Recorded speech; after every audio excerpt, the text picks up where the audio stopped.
Now, let's return to the issue of shark nets. It's only been 6 months since a man was killed by a great white shark at an unprotected Sydney beach. But worryingly, several New South Wales councils and some MPs are lobbying the state government to go without shark nets this summer for the first time in almost 100 years.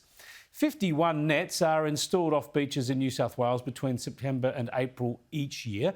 Waverly Council, for instance, home to some of the most popular beaches like Bondi and Bronte, has used nets for the best part of a century, but now favours drones and drumlines instead. And I don't reckon the people who matter most, that is the people who use the beaches, have been warned about this. Let's bring in Paula Masselos, who's the Waverly Council Mayor. Thanks for joining us, Paula. I think so many people would be worried about going to your wonderful beach at Bondi this summer and not be protected by nets. Have you told them enough about this? Do you believe that your policies reflect the public will? Well, first of all, Chris, I'd like to just clarify that the nets are actually the responsibility of state government, not council. But we do work closely with the state government in helping protect our beachgoers and our swimmers and surfers. And we do patrol our beaches, and we do have a number of initiatives in place to ensure that our beachgoers are as safe as possible. But you want to get rid of the nets? You want the state government not to put the nets in this summer? Yeah.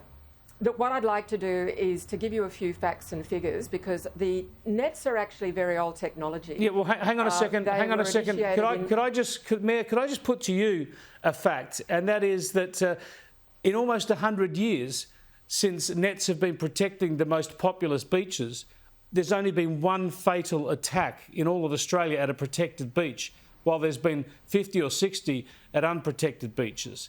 Are you prepared to take those nets away and just take the chance that we'll see more fatalities at some of our most popular beaches? Well, there is a question as to whether it was the nets that were actually protecting against sharks. If I can just tell you that in the 10 years to 2019, only 19 sharks that were actually dangerous to humans were actually caught in the nettings. And there were more than 140 non-target sharks and other marine species such as dolphins, dugongs and turtles that were actually caught in these nets. The other issue is that the nets are only 150 metres long, they're 6 metres high, and they're put at a depth of about 10 metres. So sharks, in fact, can swim around, under and over them. And the reality is that with our beaches, Bondi is 1,000 metres, Bronte is 220 metres. So shark nets really aren't actually very effective, I don't think, in actually stopping the sharks from coming in. Between April and September, Chris, there are no shark nets in the water in winter. But this defies the reality. There are a lot of people actually in the water. We've seen how effective the shark nets are because people haven't been killed. And you know that people do get killed where the netting isn't there, where there is no protection. So I just want to show you something. I've seen this email that you've sent out to people in your council area recently looking for feedback on various issues, projects open for community input, talking about the Waverly Park play space and the Waverly Artist Studios. Have you actually been putting out for community consultation feedback on whether or not they want shark nets, or is this being done in an underhanded way? Not at all, Chris. As I said, this is the responsibility of the state government, and we are working with the state government. And if the state government wishes to undertake a community consultation, we will certainly be engaged in doing that. But shouldn't people get a say now? You're already lobbying to get rid of the nets, but the people who use the beaches haven't been asked. There was a consultation that the state government did in 2021, and council did resolve that that meshing was actually not the best way of protecting our beaches. There are far better ways now of protecting our beaches that are actually far more effective technologies, like smart drum lines.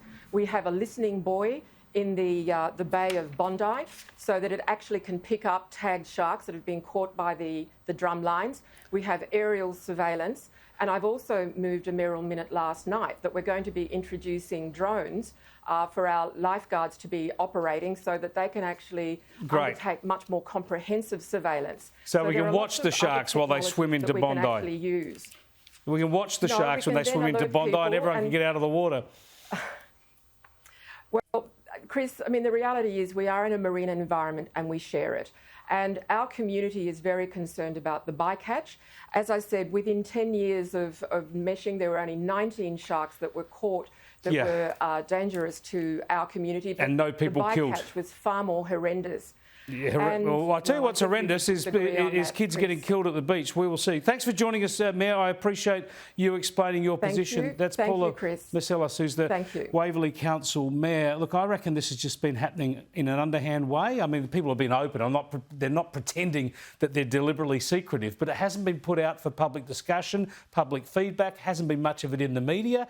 People go to Bondi Beach from all around the country, all around the world, all around Sydney. They know it's protected from sharks. One of the good reasons it is to go and swim there. No one's been killed in nearly 100 years. These people just want to rip out the nets, see how they go with their drones and drum lines. We'll see.